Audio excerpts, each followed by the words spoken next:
তামিল রাজনীতিতে সিংহ গর্জন, বিজয়ের যুদ্ধ ঘোষণা, নিশানায় বিজেপি ডিএমকে।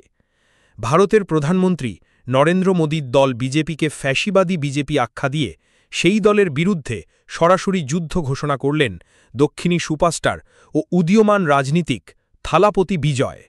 এর মধ্য দিয়েই ২০২৬ সালের তামিলনাড়ু বিধানসভা নির্বাচনের দামামা বাজিয়ে দিলেন তিনি। তামিল রাজনীতিতে চলচ্চিত্র তারকাদের প্রভাব নতুন নয়।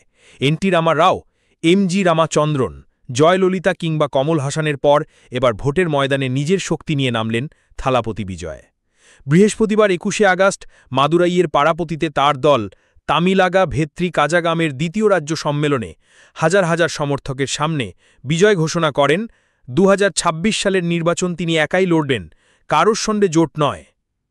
সমাবেশে তেজস্বী কণ্ঠে বিজয় বলেন, আমাদের একমাত্র আদর্শগত শত্রু বিজেপি, আর রাজনৈতিক শত্রু হল ডিএমকে।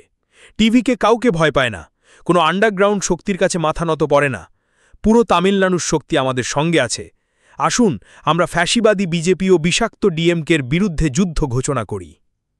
তিনি আরও বলেন, সিংহ সবসময় সিংহ, একবার গর্জন করলে তার কম্পন ৮ কিলোমিটার পর্যন্ত ছড়িয়ে পড়ে।